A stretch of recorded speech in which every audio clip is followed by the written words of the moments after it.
Pacha, se abre una sesión.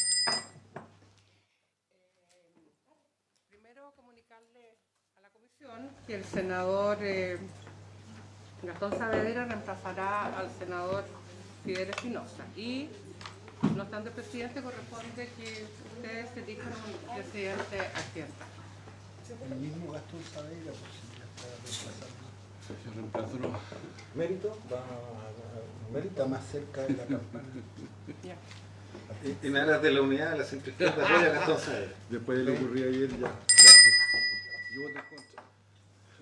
Bueno, pero hay mayoría. Ya. Con el apoyo de un curso. Escuchen, no. Necesitaba tu voto. La sala de poder.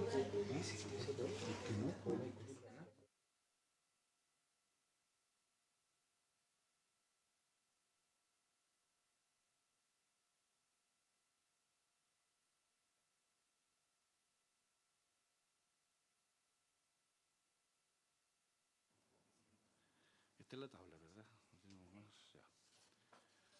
La cuenta. Bueno, primer punto de la tabla, cuenta. Gracias, presidente.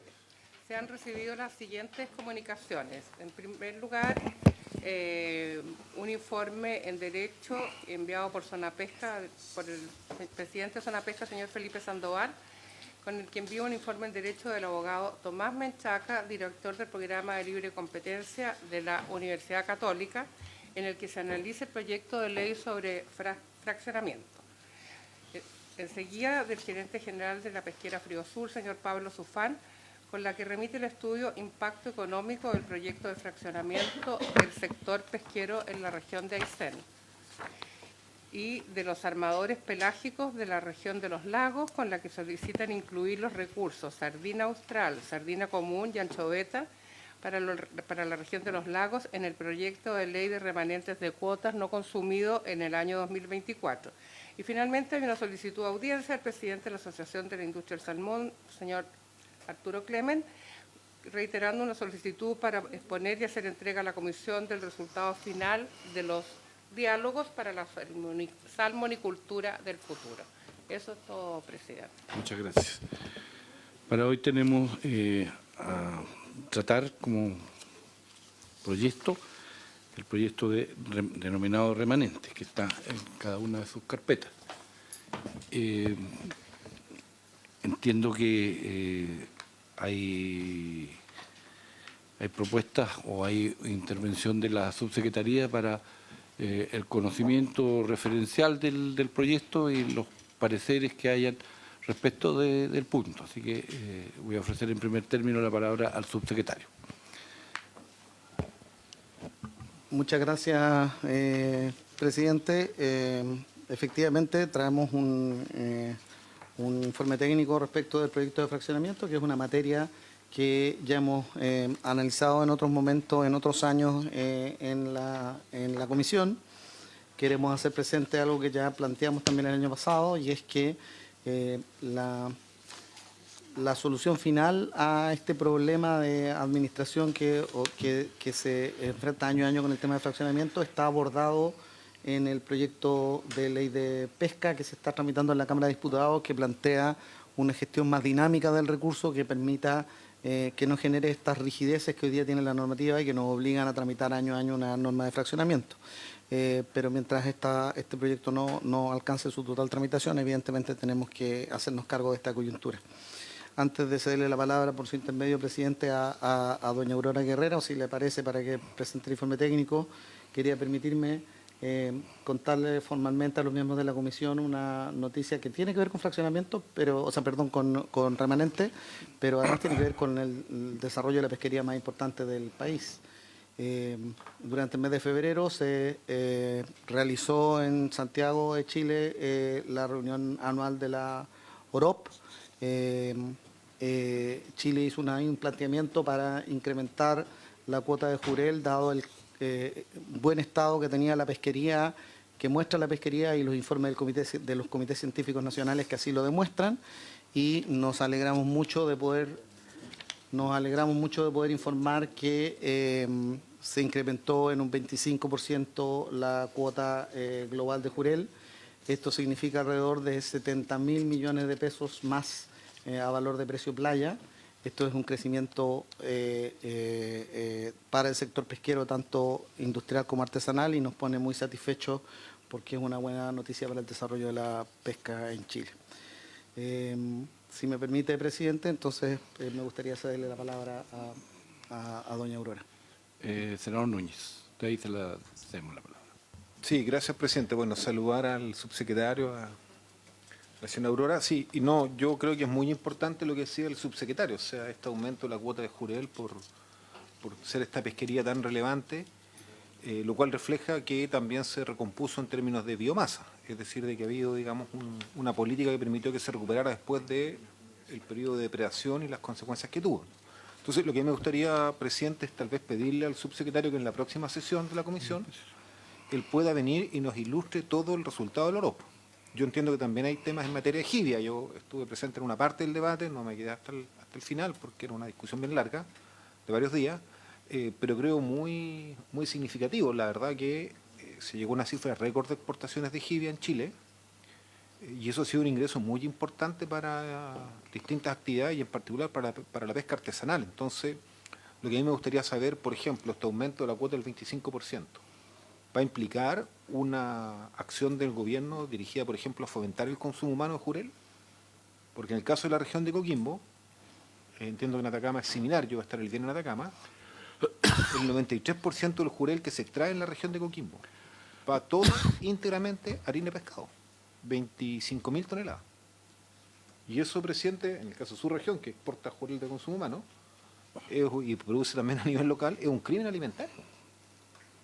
O sea, con lo que está pasando en el mundo, bueno, para mí no es un crimen alimentario. Y yo, francamente, me parece a mí que el gobierno, si va a aumentar la cuota, y vamos a tener que, de ese aumento, si se mantiene esta tendencia, el 93% de ir a harina de pescado, para los habitantes de la comuna de Coquimbo, de La Serena, de Ovalle, no es ningún beneficio. Ninguno. Entonces yo quiero saber si asociado a ese esfuerzo vamos a tener esta política, porque creo que es un logro, yo lo veo en positivo. Tenemos que acompañarlo con iniciativas que permitan ver. El otro día salió un reportaje en Canal 7 que hablaba de que había un esfuerzo para aumentar el consumo jurel y lo ponían como una gran noticia. Entonces, y decía, vuelve a la mesa los chilenos, los jurel, ¿sabes? Entonces me parece a mí que esas son cosas sumamente relevantes de poder destacar. Entonces yo le pediría, presidente, para no cambiar el tema de la tabla hoy día, que nos pudieran exponer, porque creo que es un hito y además es importante saber cómo funciona esto, cómo se estructura. Yo no tenía como conciencia de la dimensión del evento, y me pareció un evento muy importante que se realizó en febrero acá en el país. Eso, presidente. Muchas gracias, senador. Yo solo agregar lo siguiente.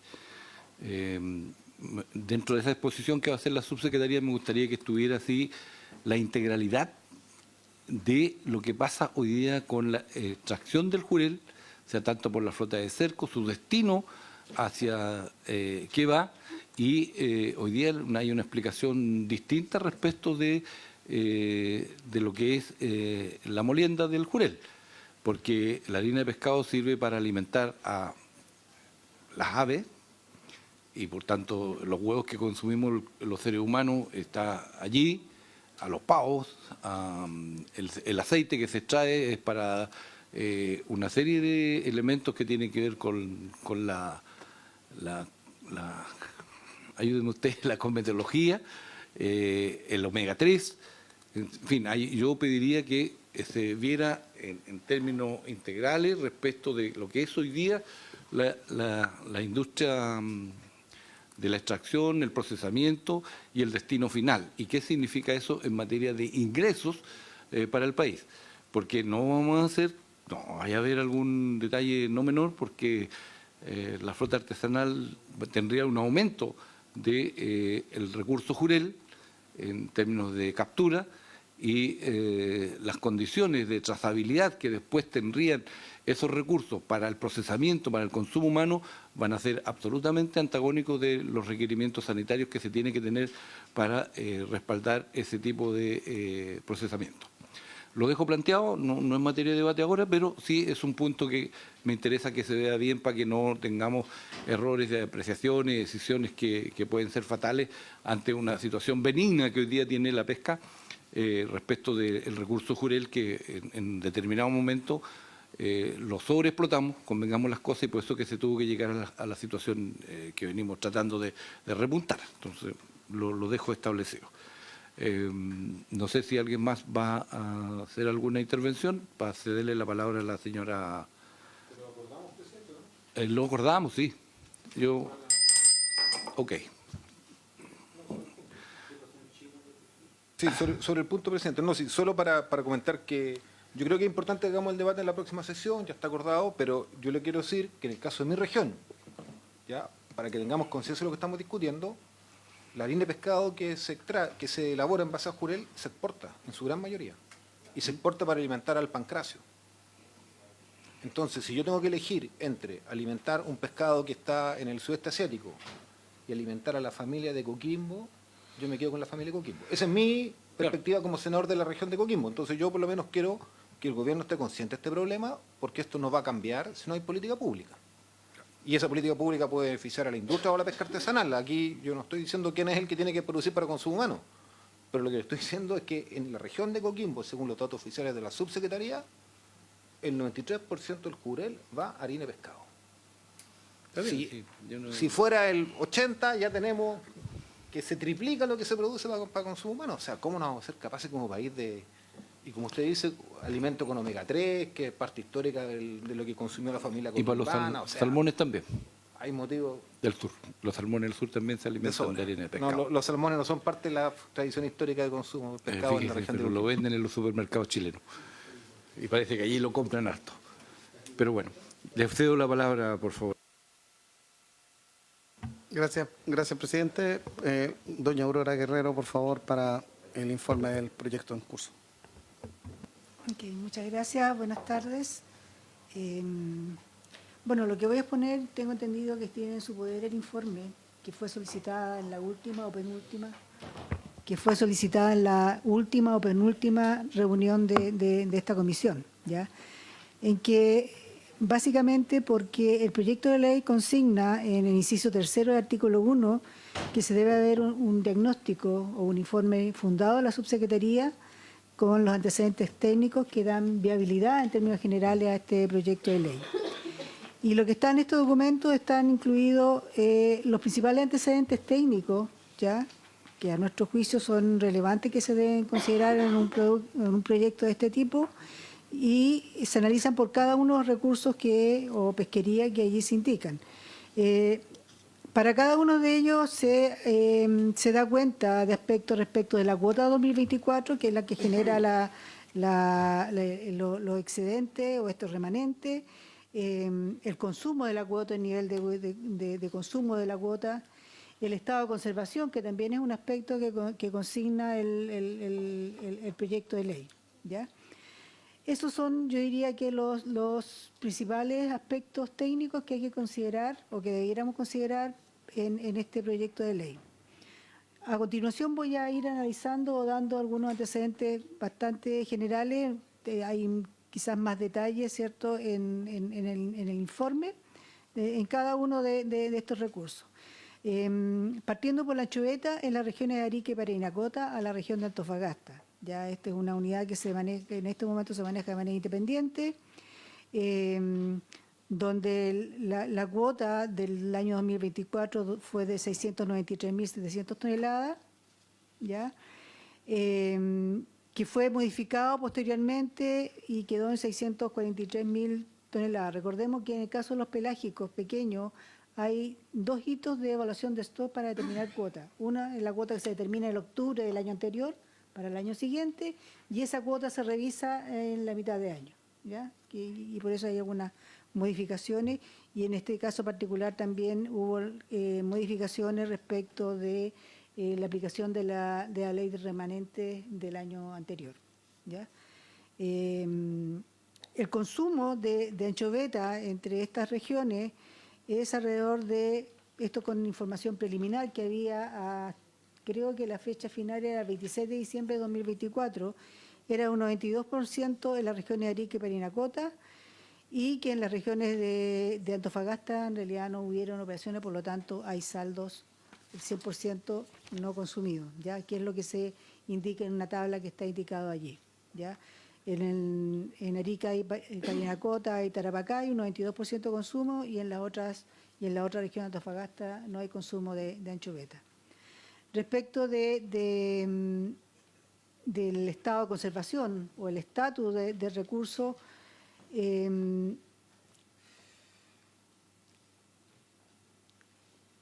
hay una, de acuerdo a los puntos biológicos de referencia que tiene esta pesquería, en realidad informa señala que hay una condición de sobreprotección, pero que no se debería a la pesca, sino que a cambios ambientales. Recordemos que las evaluaciones de stock que se hacen en este caso dan cuenta de una biomasa disponible baja, ¿ya? Y eso en realidad lo consideran como para determinar el estatus, porque el estatus es un indicador que es el número de biomasa que hay ahora respecto a un punto de referencia. El número que había ahora era bajo porque no había disponibilidad de anchoveta por efecto niño. Así que si bien el estatus numéricamente corresponde a sobreexplotación, en realidad el argumento por qué está en sobreexplotación no es por efecto de la pesca, sino por efectos ambientales. Eso respecto a la anchoveta. En las regiones de Coquimbo ya hay niveles de cuota que son más bajos. Ya la cuota establecida inicialmente fue de 61.181 toneladas en el año 2024, ¿cierto? Y que fue modificada y llegó a 48.000 y fracción a mediados de año, por decirlo de alguna manera, ¿ya? El consumo de cuota se observa en la tabla que está a continuación y en realidad aquí en ambas regiones hubo un cero consumo, por lo menos hasta diciembre, de anchoveta en las regiones de Atacama y Coquimbo, ¿ya? El estado de condición de la anchoveta en esta zona también se encuentra sobreexplotado y posiblemente hay un efecto también asociado a la presencia del niño, ¿ya? Eso respecto a la zona norte, ya anchoveta de la zona norte.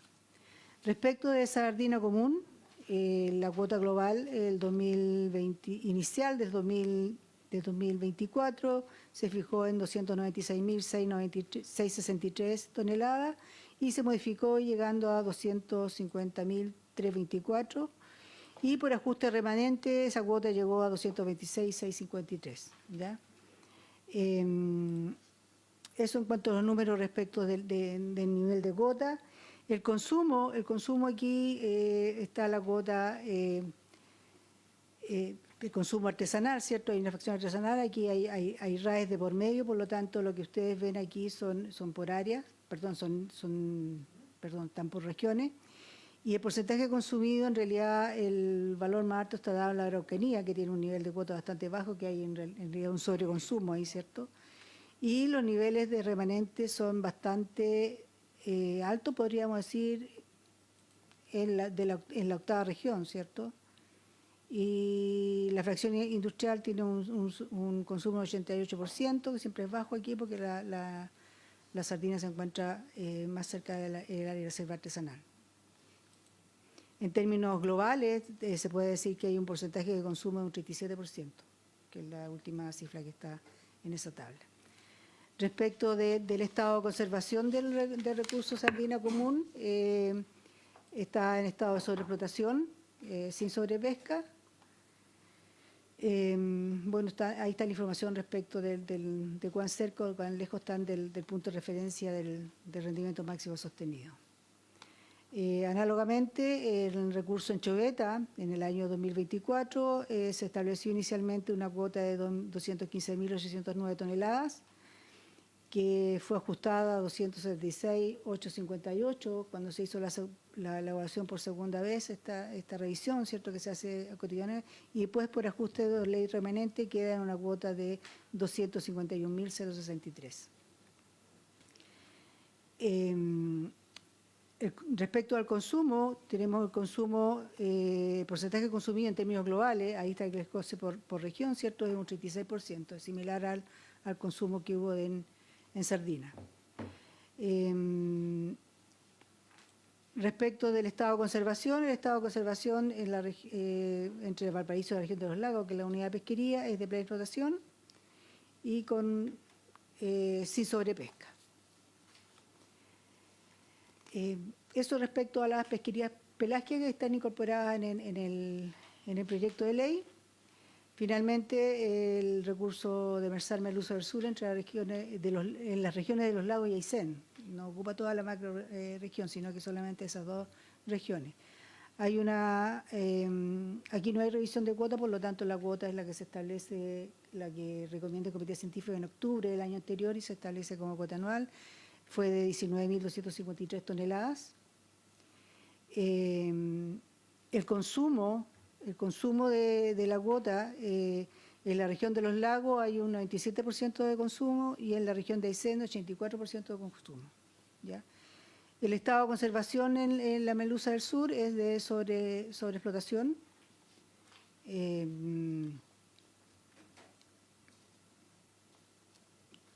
No habría sobrepesca, pero sí sobreexplotación. Eso yo diría que son los tres aspectos que se abordaron sobre las pesquerías que están incorporadas en el proyecto de ley, disponible para cualquier consulta o detalle que se pueda complementar. Le ofrece la palabra a los honorables senadores.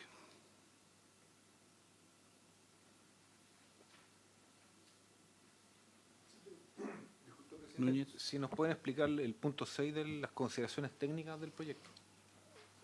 Subsecretario, que yo entiendo que son como argumentos respecto a las condiciones en que se aprueba.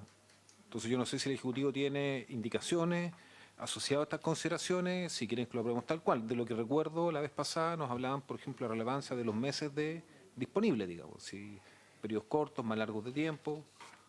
Entiendo que eso es lo que comentan en el punto 6. Por su intermedio, presidente, me gustaría hacer una introducción a esta materia y después ceder la palabra a don Vicente Andrade.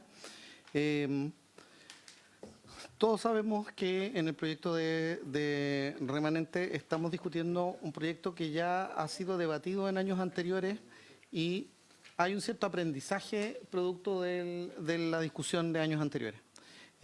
Muchas veces se ha buscado introducir modificaciones sustantivas en la estructura del proyecto de un año a otro y eso ha redundado en un problema de tramitación del proyecto que ha entrampado en alguna comisión o solicitado por una comisión distinta. Por lo tanto, las sugerencias del Ejecutivo son sugerencias destinadas a respaldar el proyecto en las condiciones más similares a los proyectos previamente tramitados, de tal manera que no tengamos que reiterar una discusión que finalmente lleva a que los proyectos de remanente terminan aprobándose muchas veces en el último trimestre del año siguiente al que se produjo el remanente. Entonces, por eso es que todas las sugerencias que propone el Ejecutivo son sugerencias de sujetarse a las recomendaciones que ya hemos escuchado durante la tramitación en años anteriores, además del informe técnico que nos hizo presente doña Aurora. Me gustaría hacerle la palabra a don Vicente, si lo tiene bien, presidente. Tiene la palabra don Vicente. Presidente, por su intermedio, tal como señaló el subsecretario, a la fecha se han dictado 4 leyes de remanente: la ley 21.321, la ley 21.414, la ley 21.525 y 21.699 del 17 de octubre del 2024, que es la más reciente. En cuanto al punto 6 que consulta el senador Núñez, efectivamente nosotros hacemos algunas recomendaciones para mejorar la técnica legislativa, pero también hacernos cargo del estatus del recurso que estamos regulando. En primer lugar, se sugiere corregir el primer inciso, que tiene que ver con el listado de recursos que se encontrarían habilitados para la captura de remanente, de tal forma que coincida el recurso con, obviamente, su nombre científico y también las áreas específicas donde éste se desarrolla. Entonces, la anchoveta, la sardina común y la merluza del austral en el informe se expresa con mayor claridad. No es que esté incorrecto en el proyecto, pero aquí se puede dar mayor precisión. En segundo término, En cuanto al límite remanente, el proyecto establece un límite del 50% remanente y dada la condición del recurso y los antecedentes que se expusieron anteriormente, consideramos de que el límite debería ser menor. En los 3 primeros proyectos de ley el límite fue del 30% y en el último fue del 20%. Solo para tenerlo en consideración. También respecto al periodo de captura, el periodo de captura tratándose del remanente, de una cuota no capturada del año anterior, también consideramos de que debería ser muy similar al número que se determinó en la ley de octubre del año pasado, que es de 45 días efectivos. Y ahí ocupamos la palabra efectivos porque muchas veces, y en los primeros remanentes nos pasó, que se generaba una sobrepesca y eso generaba un atochamiento en las plantas de proceso y generaba malos olores. Por tanto, plantear un 45 días, pero que esos 45 días sean efectivos de captura, permite que esto no se genere un volumen muy significativo. ¿Cuánto contempla el proyecto? 180 días. ¿Efectivo o general? Es general, de corrido. Y lo que nosotros recomendamos es que se recoja lo que se aprobó el año pasado, que son 45 días, pero 45 días efectivos de captura. En cuarto lugar, respecto a las sesiones de cuota, que solo clarificar que algo que se estableció en el último proyecto, que es las cuotas que se traspasan desde el sector industrial al sector artesanal. Se produjo en los primeros remanentes que el sector industrial realizaba sesiones incluso hasta los últimos días de diciembre y eso se convertía luego en remanente y eso pasó, creo, en los 2 primeros remanentes que se aprobaron. Entonces, solo para que esto no se vuelva de alguna forma un tema especulativo, nosotros también estamos muy de acuerdo con que esto se regule tal como se reguló en la ley del año pasado, es decir, de que el remanente que pase del sector industrial al artesanal sea un remanente planificado y que tenga una fecha tope que en su momento era noviembre, entiendo. Y finalmente, respecto de las pesquerías sobreexplotadas, y en específico estamos hablando de la merluza del sur, también obviamente existe un remanente y el año pasado también se adoptó la medida de que fuésemos mucho más precautorios con la administración de este recurso y por tanto el periodo de captura y el límite es mucho más acotado que respecto a los recursos pelágicos y nos parece bien que se incluya una norma como la que se incluyó en el año pasado respecto de este recurso que están sobreexplotados. Esa es la explicación, por su intermedio, presidente. Gracias, estimado. Senador Cusano. Señor presidente, dirigentes de asociaciones pesqueras de mi región, en particular de la parte marítima de la provincia de Yanquihue, me han pedido que se considere una petición que se la acabo de enviar al señor subsecretario y se la entregué por escrito a doña Aurora respecto de los recursos sardina austral, sardina común y anchoveta, dado que en la región no tenemos cómo procesarla, y para que se considere y se estudie. Ellos quieren ser recibidos acá en la comisión, pero para no perder tiempo le entregué la nota a doña Aurora y se la reenvié al señor subsecretario. Quería dejar constancia, presidente. Por favor. La Gracias. comisión con la Secretaría organizarán la respectiva agenda de audiencia.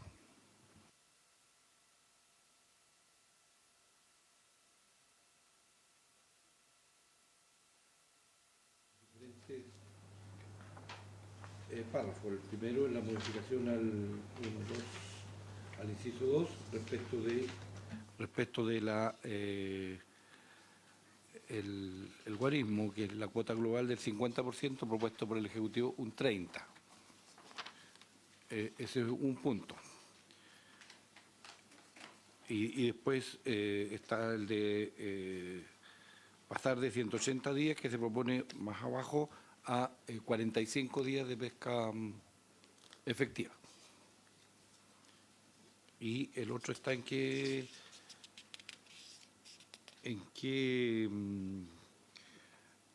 porque este artículo único, ¿en qué lugar se encuentran las otras modificaciones que plantearon? Sí, por su intermedio, presidente, es respecto del inciso, o sea, en un puro artículo, pero la parte, ¿El inciso? el inciso primero, ¿Ya? es respecto del orden de los recursos, anchoveta, sardina común y merluza, pero solo es un tema de técnica, no más es de que eso. fondo. Ya. Luego está el cambio del guarismo del 50 al 30. Luego está el límite a las sesiones, que es que exista un tope, digamos, hasta el 30 de noviembre, que se reciben las sesiones de la industria artesanal puedan ser consideradas remanentes al año siguiente. Está lo de los 45 días de captura efectiva y el tratamiento especial y precautorio respecto de los recursos de la merluza del sur, que es lo último que se incorporaría. Y eso sería muy similar al proyecto que nosotros aprobamos en este mismo Congreso en octubre del año pasado. Sobre la merluza del sur.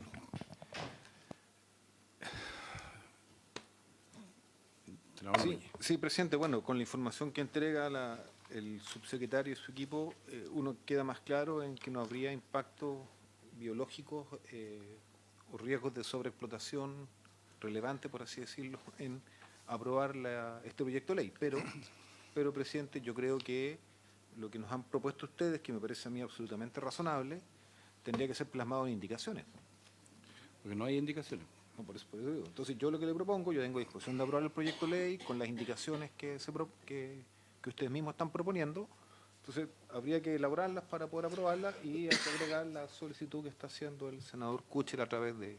Entonces, como para ponernos de acuerdo un poco en el procedimiento, yo creo que... No, yo sé, por eso... No podemos votar. Claro, obviamente. Pues tendríamos O sea, que votar sobre el texto que está. o se puede dar una señal aprobando en general y dejar pendiente, aunque este artículo único, pero dejar pendiente que lleguen las indicaciones. En particular, En la técnica, la fórmula que sea más Lo entendemos. idónea, pero lo Tenemos importante las es que tengamos las indicaciones y yo creo que deben ser del Ejecutivo para que... Ahora, si prefieren que sean parlamentarias, podemos hacer también con nuestros asesores. A mí no me estresa si es que en general. es más eficiente, ¿ya? Desde el punto de vista formal, pero las indicaciones son fundamentales. No, a ver, lo que podemos hacer es lo siguiente, para poder avanzar, porque yo creo que no hay discusión respecto del proyecto como tal, y por tanto pudiéramos votar en general, y queda pendiente la votación en general, porque tendríamos que sí dejar el plazo establecido para las indicaciones que en este caso el Ejecutivo está haciendo al proyecto, y si algún otro senador también pudieran hacer indicaciones, porque va a tener que quedar abierto. O sea, no queda en particular aprobado. ¿Estamos? Sí, está.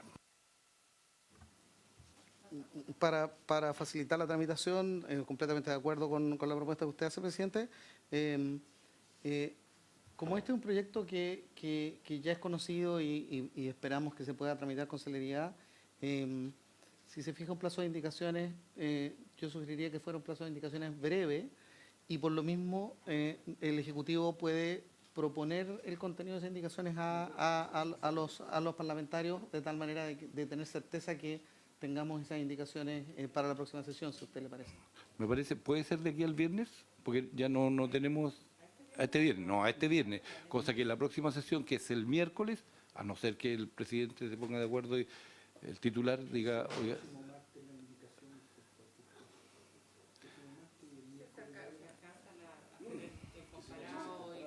usted diga, ya, martes a las 12 del día, entonces último plazo para poner las indicaciones respecto a los artículos.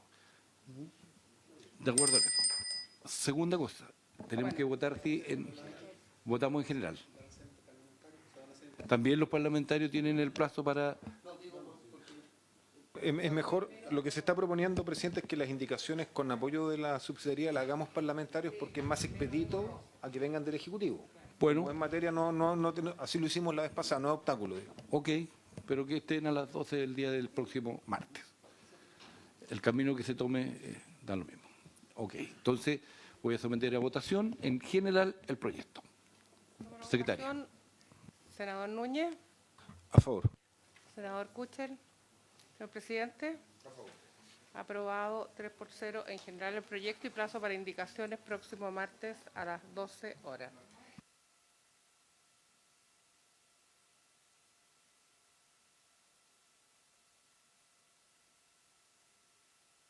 Si usted quiere, subsecretario, ya, ok.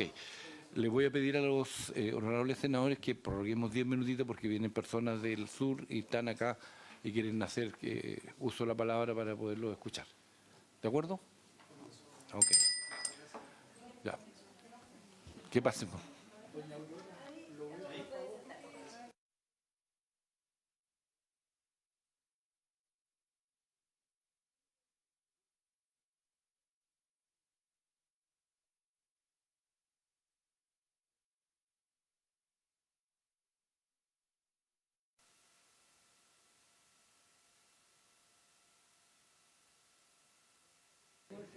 Buenas tardes. ¿Me permite un segundito solo para presentarlos?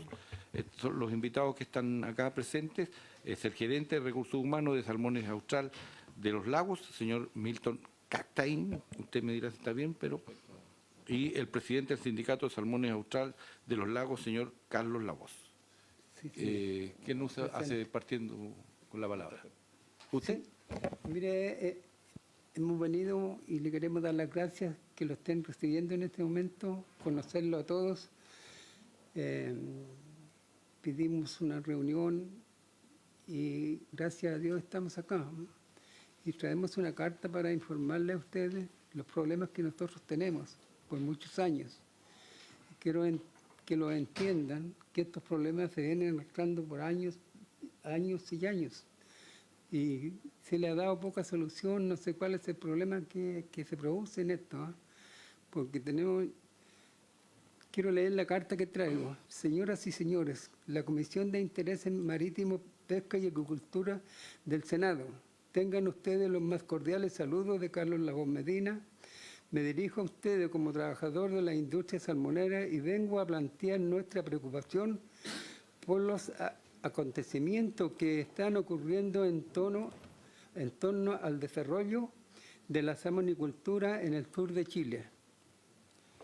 Como trabajadores vemos con incertidumbre nuestro futuro debido a las normativas legales que ponen en peligro de las operaciones necesarias para crear nuestra industria, y en específico me refiero a la ley Lankenche y el decreto exento 2021-004 del 21 de enero de 1921, que le permite continuar con la veda de los lobos marítimos, animal que además de producir daño a las balsas, jaulas de los salmones de cultura, también afecta gravemente a los trabajadores que trabajamos.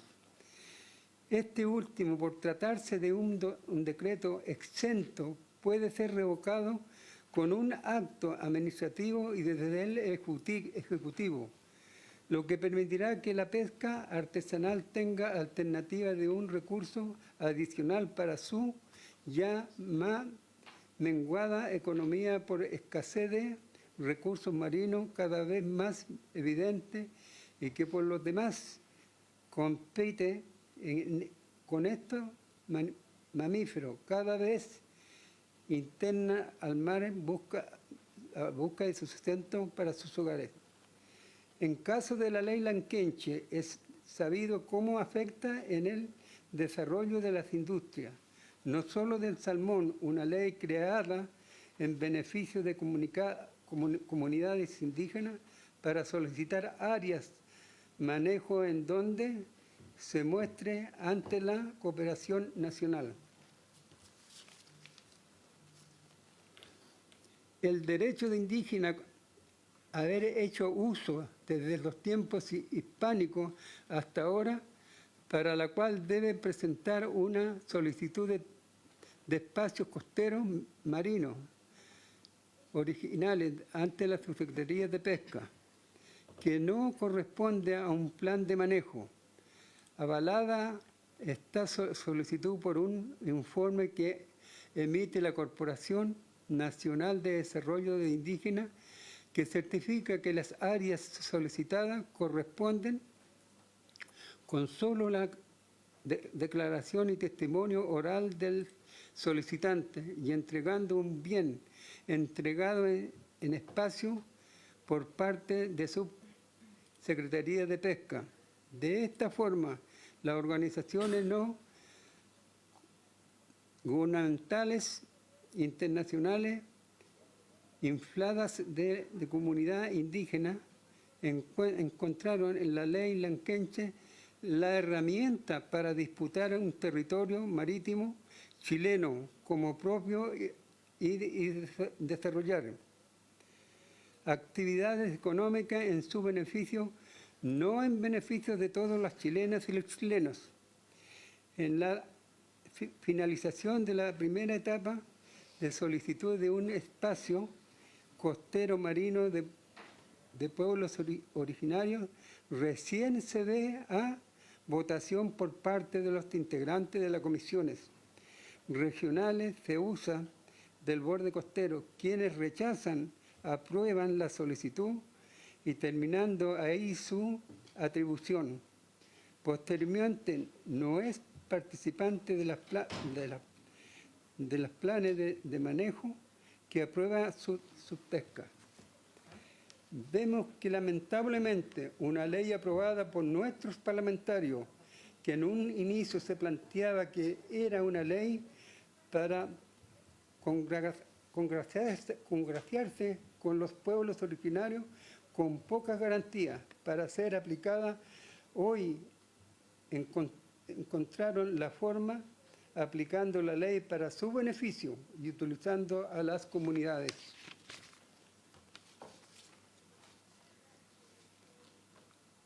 A las comunidades indígenas y con otra intención de apropiarse de gran parte del mar chileno, frenando no tanto solo la salmonicultura, multicultura, cultivo de algas y pesca artesanal, sino además a todas las actividades económicas que se quiere desarrollar. Es la información que le traemos a todos los senadores y diputados de la comisión. Muchas gracias, presidente. Porque lo ha afectado siempre, y le quiero decir, hace 35 años que trabajo en la empresa cuando empezó la salmonera. Conozco el trabajo y conozco los errores que hemos cometido. Los cometimos de un tiempo en el cual no estábamos preparados para proceder a trabajar cada producto. Pero hoy en día hemos aprendido y hacemos lo que tenemos que hacer en nuestro trabajo y en nuestras empresas. Y hemos dicho siempre, invitamos a cualquier senador, tiene las puertas abiertas para ir a ver el trabajo que nosotros hacemos. Es preocupación de nosotros, porque no lo va como... Mire, quiero decir, no soy representante de la empresa, soy representante de los trabajadores. Pero si no, la empresa no tiene ganancias, nosotros no podemos negociar. Si la empresa, le voy a decir, no usa los recursos y el gobierno le da lo que necesitamos, tampoco vamos a poder negociar. Vamos a vivir siempre así. A pesar de eso, quiero decirle de que tenemos una buena empresa. Hemos logrado muchas cosas buenas, le voy a decir, solamente con la armonía, solamente con las conversaciones con los gerentes de recursos humanos. Por eso quiero pedirle que pongamos atención en esta situación que estamos viviendo. Me parecía, yo tenía una reunión en Puerto Montt y decían de que eran 40 lobos los que tenían permitido para un laboratorio, no sé quién, de Estados Unidos. Pesca e investigación. ¿Sí? Entonces, por 40 lobos le voy a decir que no amanezca y tienen que entenderlos ustedes. Si ustedes fueran dueños de una empresa, van a querer que todos los días le amanezca un lobo dentro de las redes, haciendo daño. Entonces, todas esas cosas tenemos que aclararlas y hacer un trabajo en conjunto y entre todos. Que ustedes también se preocupen de ir a ver nuestro trabajo, que ustedes se preocupen de las empresas, porque las empresas, ¿cómo no vamos a entender que le da trabajo a toda la región, al comercio, al trabajador ambulante, a todos aquellos que viven de las salmoneras? La movilización es toda. Muchas gracias,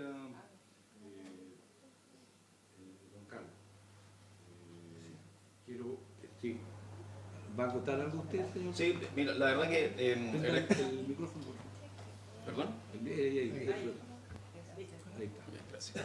Sí, bueno, agradezco a don Carlos por sus palabras y la verdad que don Carlos, como él lo expresaba, efectivamente es la voz de los trabajadores de la industria. Don Carlos es un súper buen representante porque es un director sindical histórico en varios sectores industriales, no solamente en la acuicultura, pero solo en la acuicultura ya lleva más de 30 años, cerca de 35 años trabajando, más de 20 años dirigente en la industria.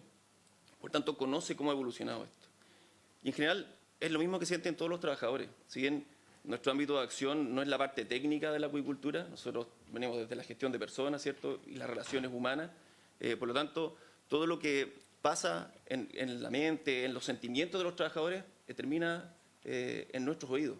Entonces nosotros conocemos lo que está pasando en nuestros trabajadores, y no solo con ellos, sino que también con las comunidades. Aparte de nuestra gestión tiene que ver más con el relacionamiento comunitario. Por lo tanto, la gente del sur en general no entiende cómo para una industria que da más de 45.000 empleos solo en las empresas productoras, más de 80.000 empleos con las empresas relacionadas con los servicios de la industria, que además genera más de 4.000 pymes, tiene un rol descentralizador súper importante en el país, que ha tenido en los últimos años muchos avances en materia sindical, de equidad de género, se han creado mesas de buceo, hemos disminuido increíblemente la accidentabilidad, hay mucho más bienestar para los trabajadores en términos de programas de calidad de vida laboral, tenemos mucho desarrollo de carrera, formación, bienestar, salud, becas con institutos profesionales, liceos técnicos, mucho apoyo en actividades de infraestructura educacional también. Por lo tanto, la preocupación de los sindicatos con respecto al bienestar que entrega la industria y a sus trabajadores es con respecto a las señales que se están dando en el país en los últimos años, sobre todo en los cambios normativos, por ejemplo, los cambios en la ley 19.300, los cambios de la SMA, todo lo que ha pasado con las áreas protegidas. Don Carlos mencionaba la ley Lafkenche, ¿cierto?, que tiene también muchas dificultades para la industria. Y son señales que espantan a los inversionistas, la gente se da cuenta de eso, y pareciera que lo que se quiere es eliminar la salmonicultura y todo el bienestar y desarrollo que genera. ¿Ya? Hay una temática muy trascendente que tiene que ver con las relocalizaciones. ¿Ya? Y las relocalizaciones ha estado parada por años, y yo, no, insisto, desde el ámbito de las relaciones humanas, no del ámbito técnico, los trabajadores no entendemos cómo no se avanza en la regularización sabiendo que es, desde el punto de vista que nosotros conocemos, tiene solo cosas positivas, solo son cosas que en términos de eficiencia, en términos de bienestar animal para los peces, en términos de disminución de antibióticos, etcétera, etcétera, solo ayuda al desarrollo y bienestar de la gente del sur. Entonces, un poco la regularización, ¿qué puede significar? Buscar concesiones o lugares donde colocar las concesiones con mejores corrientes, ¿cierto? Lo que va a significar más oxigenación, mejores condiciones para los peces, por tanto se van a enfermar menos. Lo que significa que hoy, si bien tenemos muchos centros que ya están con 0 antibióticos, podemos seguir avanzando para que no se sigan, lo poco que estamos dando de antibióticos se disminuya aún más y ojalá llegar a 0, todos queremos eso. ¿Ya? ¿Por qué? Porque van a estar más alejadas una concesión de otra, por lo tanto va a haber menos posibles contagios entre los peces de una concesión a la otra. Y además, al haber mejores corrientes, mejor oxígeno, el pez está mucho más preparado, más fuerte en términos de salud. Por lo tanto, la relocalización es algo súper trascendente que nosotros también estimamos que debiera avanzar. ¿Ya? En resumen, el sentir de nuestra gente es que están cansados, agotados de que ellos mismos definen como un ataque y paralización que tiene estancado el sur y su desarrollo. Muchas gracias. Senador Kuchel le había pedido la palabra. Gracias, presidente. Bueno, otras veces hemos tocado el tema de las relocalizaciones aquí en forma tangencial y quiero pedir formalmente ahora un oficio a la subsecretaría para que nos envíe cuál es la reglamentación actual sobre las relocalizaciones, qué es lo que está funcionando, porque a mí me han llegado infinidad de reclamos al respecto. Después, sobre los lobos marinos, el señor subsecretario, don Julio Salas, y el presidente de esta comisión, don Fidel Espinosa, vienen llegando de China y acaban de estar hablando con una universidad que no recuerdo el nombre, recuerdo el nombre de un ministro nomás, pero no, de una universidad donde quieren ver cómo desplazar al lobo de determinadas áreas o que los pescadores artesanales principalmente puedan andar con un aparato que los electrónico que los ahuyente. Y también me dicen que ya hay tecnología que alejan a los lobos de determinadas zonas. Ya están disponibles esas tecnologías. Y en cuanto a la ley Lafkenche, esa está en trámite en esta comisión, que yo sepa hasta ahora, atrasada por otras leyes que han venido a tener primera prioridad. Pero lo estamos viendo. Y lo último, por cuenta del presidente, ¿quién es el doctor, el oculista que lo ve, oiga, porque usted se leyó todo, si el oftalmólogo se leyó todo sin anteojos? Y no es el caso del presidente acá que necesita anteojos. Ni tampoco el suyo. A ver, yo quiero hacer la porque ya estamos por lejos sobrepasados en el tiempo que pedí de autorización y tenemos sala nosotros. Acordar que lo que usted ha planteado, presidente y representante de la empresa, oficiemos a la subsecretaría de Pesca para que entregue un informe respecto al planteamiento de ellos, que tiene que ver con la presencia de los lobos, en fin, a propósito de lo que usted plantea de relocalización y lo complementado por el senador Coche. ¿Ya? ¿Estamos de acuerdo? Presidente, 2 minutos. No, uno nomás. Un medio le voy a hacer Sí, uno, le voy a cortar si usted es larguito. Yo soy súper amigo del presidente de los pescadores artesanales. Y me han dicho personalmente en sus reuniones que los gobiernos no se va a pagar. ¿Cuándo van a entender que lo estén dando plata, que no nos sirve de nada porque el lobo lo pesca en las canas de ajo? Ese es el problema que existe. El otro problema también lo hemos tratado con los diputados y con los senadores de la especie que tienen para que los lobos los toquen. No sirve. Y no sirve. Le doy la respuesta. No queremos estar más en esto. Busquemos una solución. Yo creo que esa es la realidad, lo que estamos pidiendo. Y a esa realidad tenemos que llegar. No lo hagan cometer errores. Pues, se enojaban, se agraviaban cuando mataban los lobos. Yo también me agraviaba. Porque dije una ocasión al dueño de la empresa, le dije, nosotros somos culpables y responsables de esta situación porque nosotros invadimos un territorio que no era nuestro. Okay. Fue una respuesta, pero de ahí ya dijimos, cero, esto no sirve nada, no sirve más esta respuesta. Muy bien. De acuerdo entonces con oficiar y habiéndose cumplido el objetivo para el cual fue citada esta sesión, se está adelantando.